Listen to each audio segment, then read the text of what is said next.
Thank you. Thank you so much. 18 years before, when I was graduating out of IRMA, like all of you, I had tremendous amount of hopes, aspiration of idealizing the development theories and practices, and also I was bit of, overwhelmed, listening and romanticizing poverty. So that way, I started my career in the microfinance industry because it gave me a unique blend of opportunity to serve for the rural people by empowering them, by providing them and helping them to grow and prosper. That's the beginning. And today's topic of tipping point, it's so apt. I thought I could have named the name of my presentation is tipping point. I'll talk about 4 tipping points that has revolutionized and completely changed the lending landscape of rural finance. And when I'm talking about that particular change management, and it is so inevitable in the different business cycle you manage over the career, that it will, if you manage it well, trust me, it will make you a better professional. And trust me, if you manage it, it will make you a better human being. So when I'm going to tell you the story of change management, just I'm trying to beat up and trying to touch a bit of what is the microfinance. It's simple. When we were starting this model 25 years back in 2001, like it was like about lending to the poor people, especially women in the hinterland of rural areas where the financial inclusion matters the most. And the nature of the service is unsecured loan to a particular class of people who are deprived of these services. Not necessarily these people are the poorest of the poor, but it is like about the economically active poor in the rural areas. That's the service was.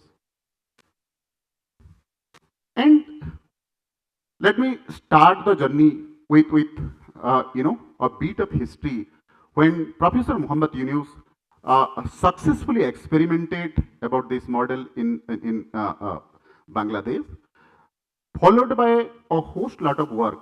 Like I will give the credit to Professor Dr. Ilaben Patel, who started SEWA in 1974, and the industry kept on growing from there on. Of course, before that, there was some context to that, starting from the bank nationalization to in programs like IRDP, Million Wells program. All those things are true, but the true momentum, was generated when NABARD launched the SHG bank linkage program. That is where the industry started truly growing. Then it was suitably adapted by the private lender, the microfinance institutions. Most of them are from Andhra Pradesh, right? And they kept on growing from 2000, early 2000 to 2010, when the tipping point one, it blew on the face of the microfinance institution. How? There were a spate of suicide that was reported from different parts of Andhra Pradesh. And when similar kind of situation happens, similar kind of tipping point comes, a change is bound to happen, right? While the government of India, it bailed down microfinance institution, stating that this is a relevant service for the people at the excluded lot. But however, it must follow a order. Then, with the introduction of the Malegam Committee, the microfinance program as a whole was built out, but with a certain framework. A separate category of institution was created by Reserve Bank of India as NBFC MFI. And the positive part was that then the self-regulation came in. That is a very big move. With that tipping point, a larger scope for self-regulation, that came into the picture. Until then, there was no formal bureau that was available for the rural areas. And because of the AP crisis, we started building a credit bureau which is going to be the ecosystem for the future. That's about the change number one. And this AP crisis, basically, it completely, jeopardized the growth prospect of the institution for some time. You can see that the institutions outside AP kept on growing, but institution within AP that collapsed. But at the end of the day, the benefit the industry derived, one is the credit bureau, the formalization of the institution, and the resilience of the industry. You can see that, in some point in time, the growth tapered down, the delinquency spiked, but industry proved to be resilient. That's the tipping point number one. Then the whole model, as all of you know that, have studied in your microfinance course, is about social collateral. It is about unsecured lending, social collateral, group-based lending, and mostly in the form of cash. The second tipping point came in 2016 when the demonetization was declared. Till then, the entire lending piece was in cash, and cash was driving the distribution of cash and collection of the cash. That was the model, and suddenly the cash evaporated out of the market. How do you do? Your basic question, basic premises on which the business was existent, then it was challenged. So that is the tipping point number two. Then after that, the industry, though it grew significantly, then with an annual average growth rate of 32%, but then we have to again need to face another severe jolt, which is COVID. As I started speaking, the COVID, before the COVID one, the entire model was on joint liability group, social collateral. Mind you, social collateral, joint liability. And what happened in COVID?